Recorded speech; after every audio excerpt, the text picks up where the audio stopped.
Until June 24, 1939, the Asian vacation paradise Thailand was known as Siam. And surely many German tourists in Bangkok also have their picture taken in front of this monument, or take a selfie. But do you also know what this war memorial stands for? Well, it's a memorial to the Thai soldiers who fought against the German army on the Western Front in France during the First World War and died during that time. It was inaugurated on the 22nd of July, 1921. But why did this country, which had traditionally maintained good relations with the German Empire and had remained neutral until 1917, even enter the war in the first place? To answer that, we need to look back into the history of Siam, and I want to apologize in advance for what will surely be not always correct pronunciation of names and places. For the sake of simplicity, I will also use the name Rama for the kings from the Chakri dynasty, with two of them, Rama V and Rama VI, being mentioned repeatedly. During the period of colonization, Siam was largely able to maintain its independence from the European colonial powers. However, as the map shows with the years of territorial losses, France and Great Britain kept expanding their colonial territories in Southeast Asia until Siam was surrounded by British Burma in the west and Malaya in the south, and by French Vietnam in the east. After France conquered Cochin China, which was dependent on Siam in 1863, what they called the south of Vietnam, and parts of eastern Cambodia, Siam was forced 4 years later, under concrete military threat, to give up any future influence over its former vassal state. On July 13, 1893, the Paknam incident occurred when the two French gunboats Constant and Comet sailed up the Chao Phraya River toward Bangkok and were fired upon from the Siamese coast, which triggered the brief Franco-Siamese War. Afterwards, in the same year, Siam was forced to sign a treaty with France, in which it had to cede the territories east of the Mekong, what is now Laos, to French Indochina. But also, just like France, imperialist Great Britain, which had conquered northern Burma in the Third Anglo-Burmese War in 1885 and incorporated it into its crown colony British India on January 1, 1886, was heavily involved. In 896, it signed a treaty with France that made the 4,350-kilometer-long Mekong River the border between the two colonial powers, generously granting independence to Siam, which lay in the middle, but only as a buffer state. In 1904, 1907, and 1909, there were further so-called border adjustments in favor of France and Great Britain. When the modern-minded King Chulalongkorn, known as Rama V, died in 1910, Siam had the borders of present-day Thailand. This king, who is still revered today, had visited Germany twice, met Otto von Bismarck, and was honored by the German composer Paul Linke with his character piece The Siamese Guard Parade. In any case, during the reign of Rama V, between 1889 and 1909, the country lost control over Cambodia, Laos, and some southern provinces, and became a pawn of the imperial powers Great Britain and France. When the First World War broke out in Europe on August 1, 1914, Siam initially remained neutral, a status that was officially maintained until September 1917.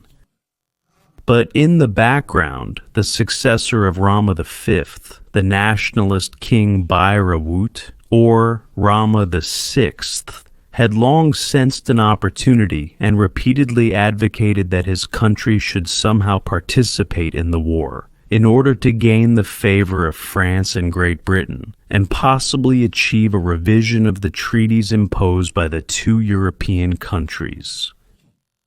The fact that this was to happen at the expense of the German Empire, which was completely uninvolved in the whole situation and had friendly relations with Siam, once again proved that even back then there were no true friendships between countries, but at most partnerships that lasted only as long as both countries had the same interests.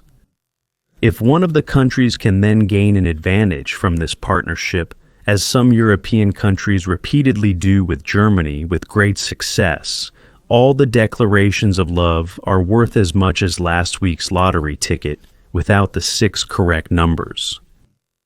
As for Siam's relationship with the German Empire before the First World War, with an annual trade volume of 22 million marks, it was the only Asian country where German companies were able to establish themselves. About 50 Germans also worked for official Siamese institutions, such as the Royal Siamese Post or the State Railway. Since July the 1st, 1904, it had been headed by General Director Louis Weyler, who, despite his great merits, was interned from September 1917, just like all other Germans and Austrians. He became seriously ill and died on January 16, 1918, on the voyage to Europe aboard the Danish steamer Magdala. In 1917, Oscar Frankfurter, a native of Hamburg, was also arrested and interned. He was a linguist, Indologist, and Thai scholar who had founded the Siamese National Library and had been honored in March 1917 by King Rama VI with the Order of the White Elephant, 2nd class, for his public services. Rama VI saw the British as the true friends of his country, which was also fostered by a skillful British policy that had a strong influence on domestic, foreign, and economic affairs. In 1900, the British financial officer Walter James Franklin Williamson became Siam's financial advisor. Siam's lucrative rice trade, along with the opium trade and the so-called gambling dens, ranked second in the gross national product and was dominated by Great Britain. Even the police chief of Bangkok was a Briton.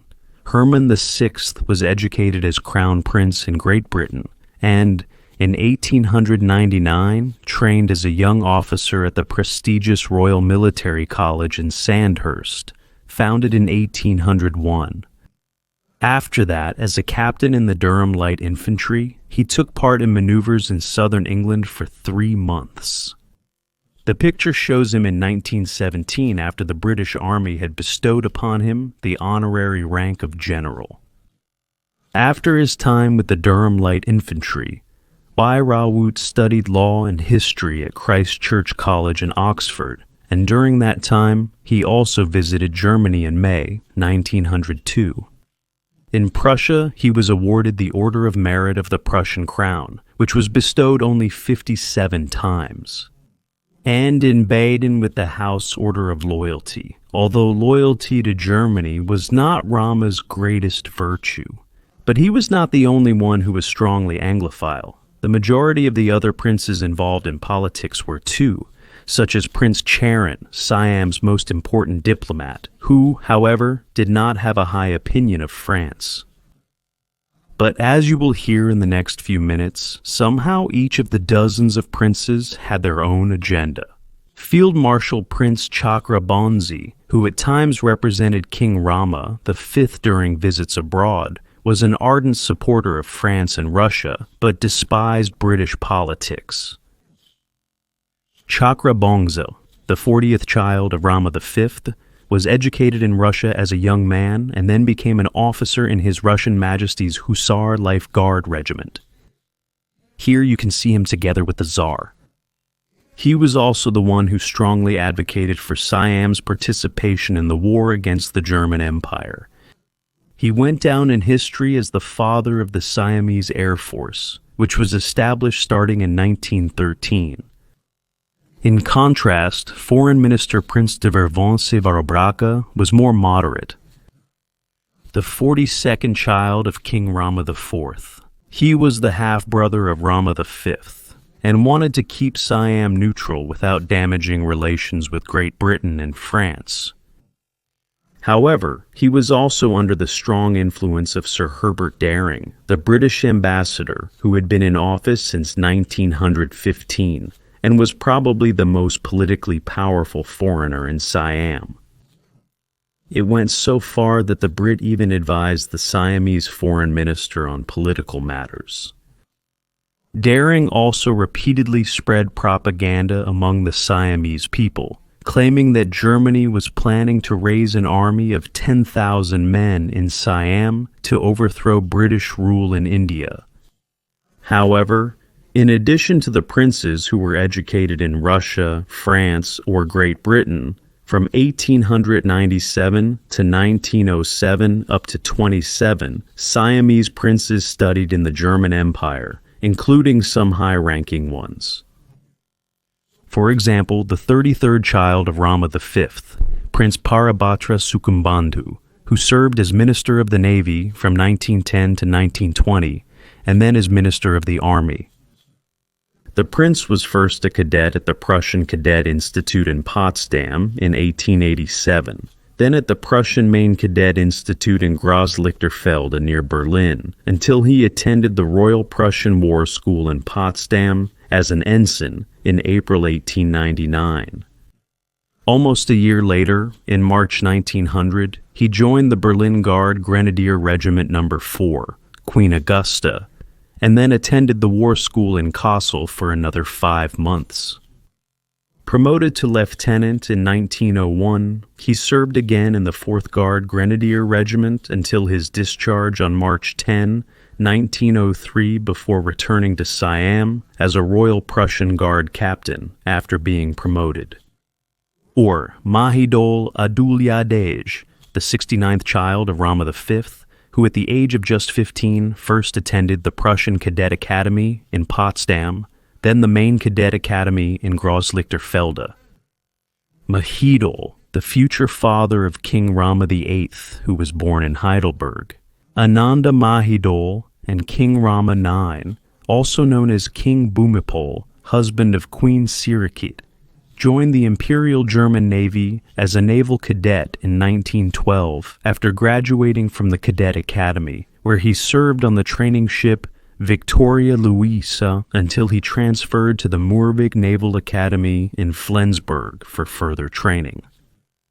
After his appointment as both a Royal Prussian and Royal Siamese naval lieutenant, Mahidol returned to Siam at the outbreak of the First World War, where he was initially involved in the training of naval officers. In doing so, he stood in stark contrast to the naval officers, most of whom had been trained in England and preferred larger surface vessels, as he was an advocate of small units such as submarines and torpedo boats. After he, now a captain at sea in the Siamese Navy, no longer saw a future for himself there, he left it in 1916 to devote himself solely to medical care and education in the country after studying public health. There was also the 52nd of a total of 77 children of King Rama, 5th Rangsit Prayurasakti. The prince had been sent to Germany for his education at the age of 14, where he first attended the private high school in Heidelberg, before transferring to the Martinium Gymnasium in Halberstadt, where he completed his Abitur in 1905. The prince had originally wanted to study medicine, but in 1885, at his father's request, he enrolled at the University of Heidelberg to study political science and take several courses in philosophy. During his studies, Rangsit met and fell in love with 19-year-old Elizabeth Scharnberger and married her in London on August 28, 1912. The couple had 2 sons and a daughter. The 3 princes I mentioned, Paribhadra, Mahidol, and Rangsit, were staunch opponents of war with Germany, but were unable to prevail against the Anglophile royal majority, as were the religious groups, which were fundamentally opposed to the participation of Buddhists in the war. Other important actors in Siamese domestic and foreign policy before the war, in addition to the already mentioned powerful British ambassador Daring, were the unpopular and considered arrogant representative of France, Pierre Lefebvre-Pontaly, the pro-German representative of the Netherlands, Ferdinand Jacobus Dormela Nieuwenhuis, as well as the German ambassador Paul von Bury, who had been in office since February 13th. And his Austro-Hungarian colleague Count Wojana von Maglode, although the Danube monarchy did not have any excessive interest in Siam.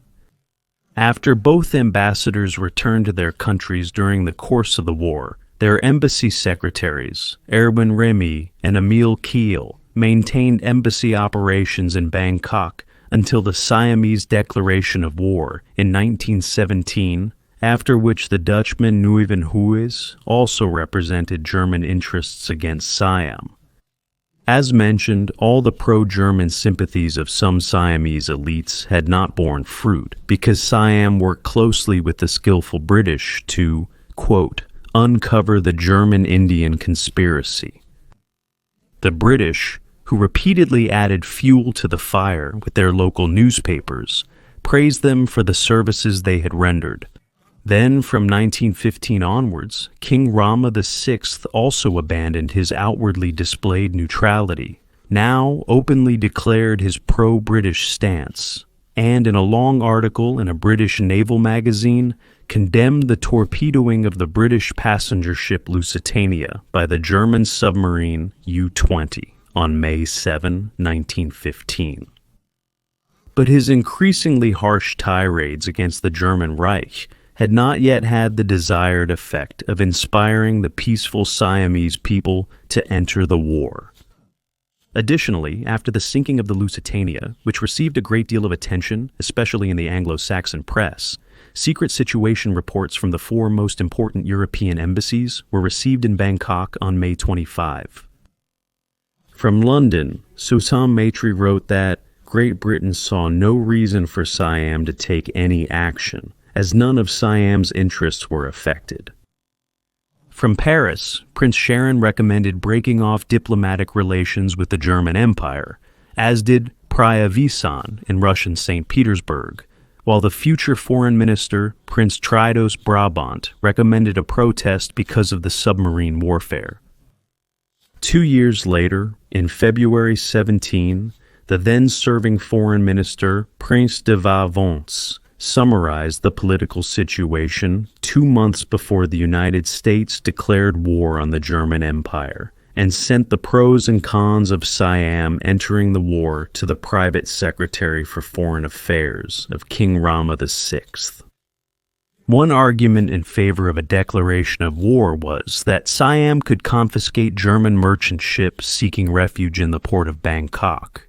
Against this would be that Germany would then probably freeze or seize Siam's large assets in German banks, both of which would be roughly equivalent in value.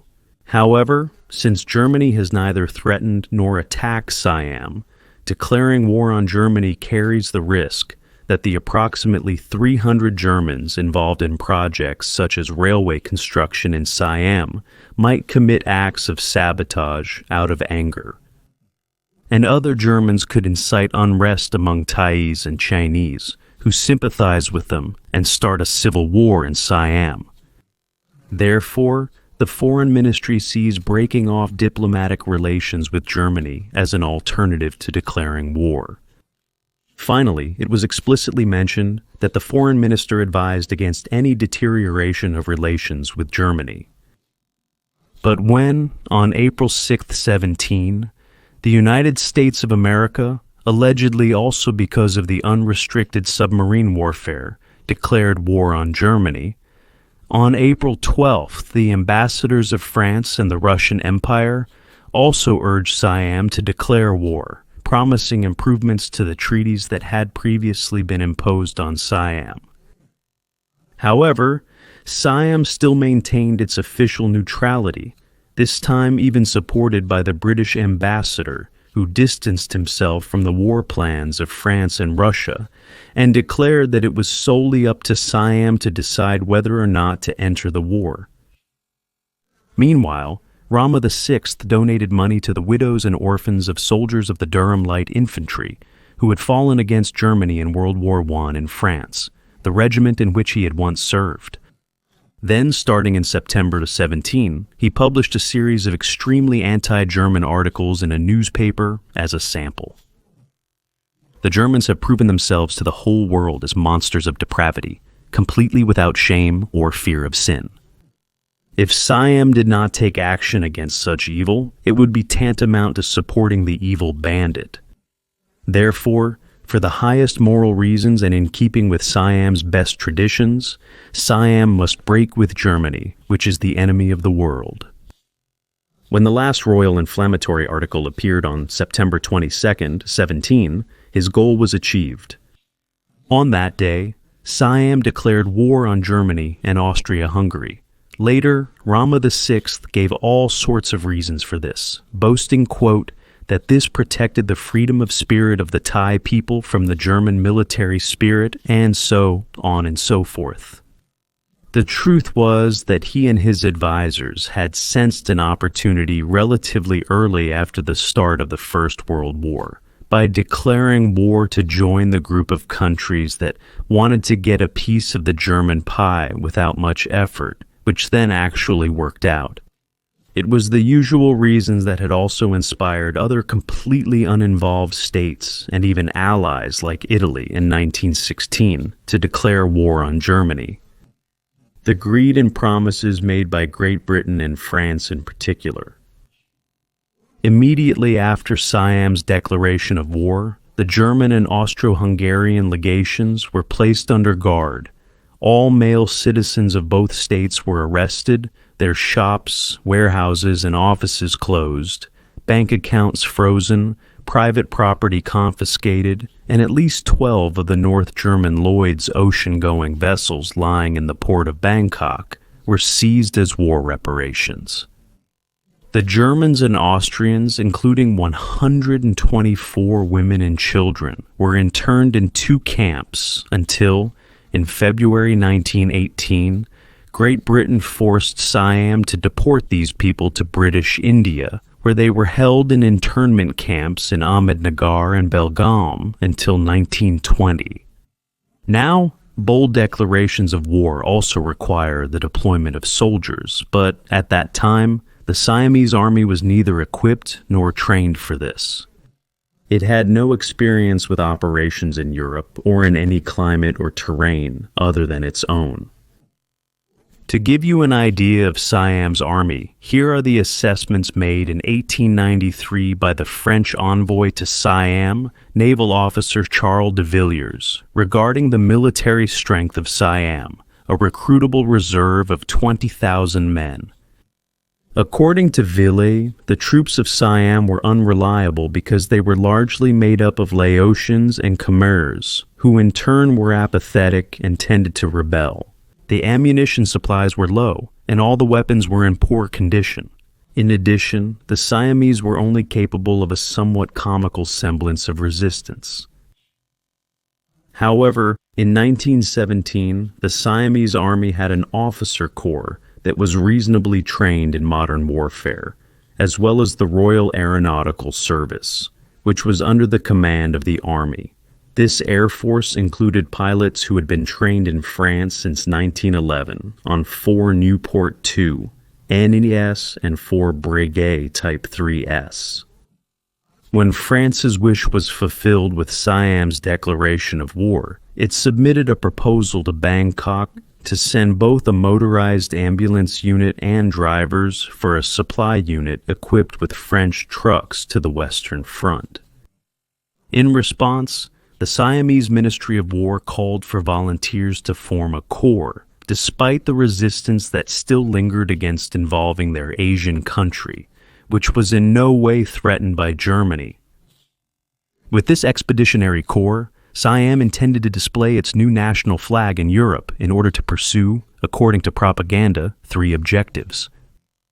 Active support for the Allies, gathering military experience in war, and preserving national dignity, honor, and glory.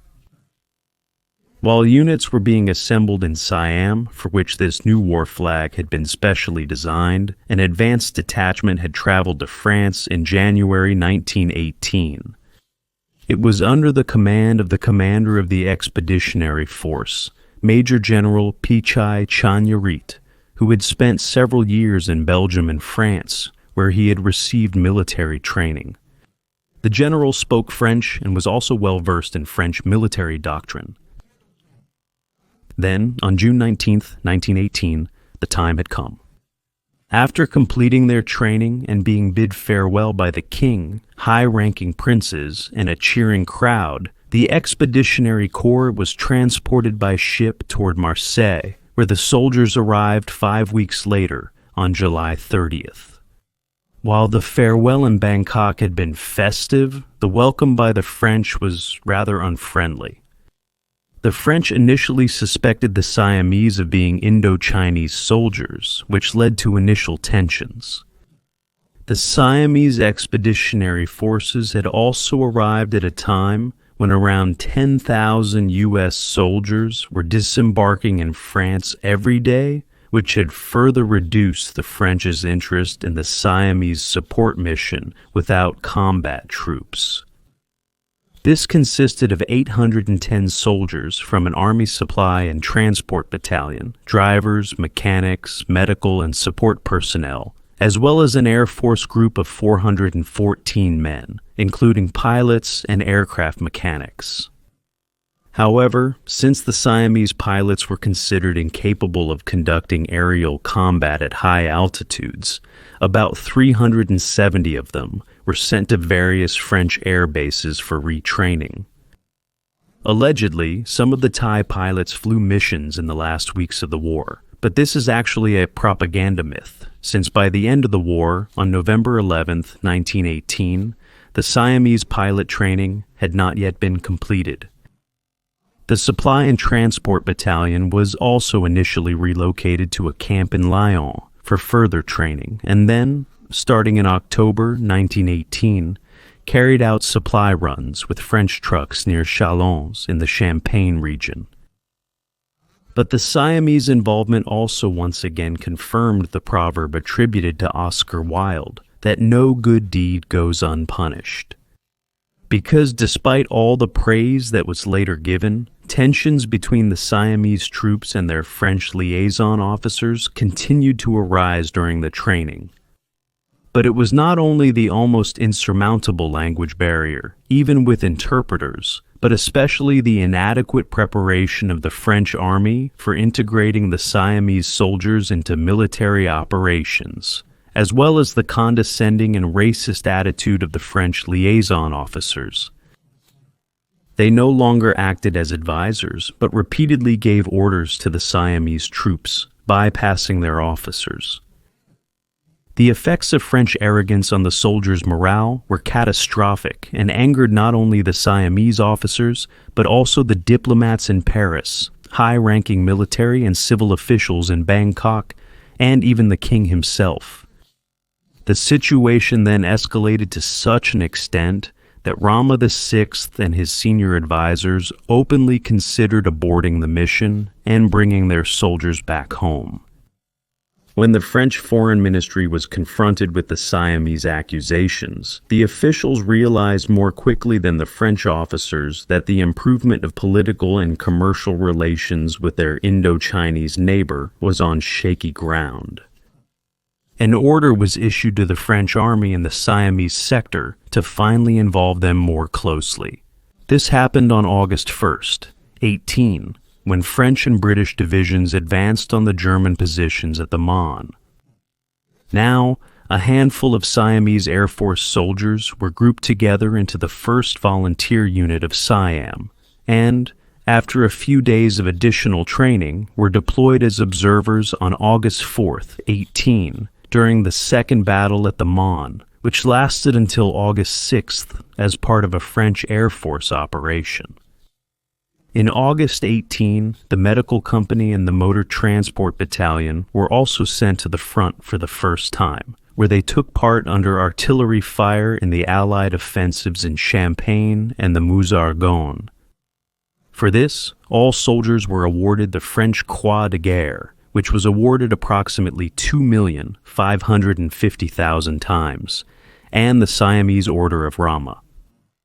After Germany had to agree to the armistice in the West on November 11th, just under a month later, on December 7th, the Siamese soldiers stationed in Paris for victory celebrations marched into Neustadt an der Hart, today known as Neustadt an der Weinstraße, as part of the occupying forces following French units.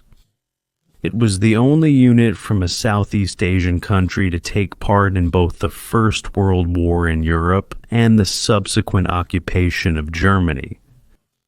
For the ambitious Rama VI, who repeatedly wanted to present himself as a soldier, king and comrade of the troops, December 7th, the entry into German territory, was, quote, the proudest day of his life.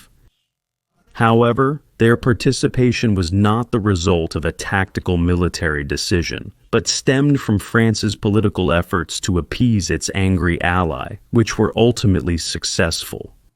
Because in the end, the Siamese had left the hostilities behind, and then focused only on using their signature on the Treaty of Versailles in June 19 to claim the political promises made by England and France, and on January 10th, 20, to become a founding member of the League of Nations based in Geneva. In Neustadt an der Hab and Weidenstrasse, the staff of the Siamese Expeditionary Force had set up its headquarters in the Hotel Zum Löwen at the railway station, with the companies distributed between Moosbach, Geinsheim, and Hochspeyer.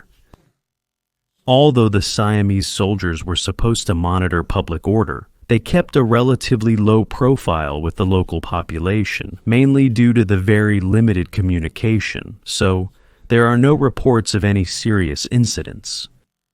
In total, the Siamese Expeditionary Corps had 19 casualties, whose names are immortalized on the monument in Bangkok. Half of them fell victim to the Spanish flu, while the remaining deaths were due to accidents.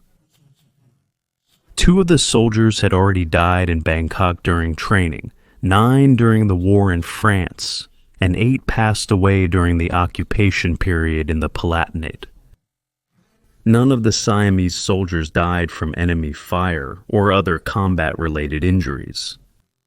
Before their return to Siam in 2 groups in May and September 19, the Siamese participated in the Allied victory parades in Paris, London, and Brussels to demonstrate Siam's presence in the capitals of the European great powers, now also in front of kings and presidents. Back in Bangkok, the returnees were honored with 4 days of state and religious celebrations, at the end of which the ashes of the soldiers who had died in service, brought back from Europe in urns, were buried in the memorial. After the Siamese soldiers were replaced by French soldiers in July 19, the peace in the Palatinate came to an end.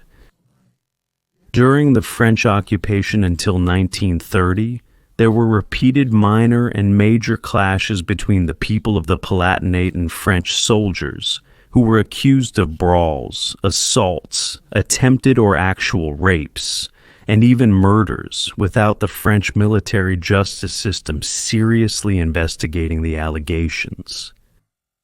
The Palatinates preferred to remember the reserved Asian soldiers whom their government had sent to a foreign, and certainly sometimes frightening country, to create political facts at their expense. And as we can see from history, such behavior on the part of governments, serving only the interests of the state, is still common practice in countries around the world today.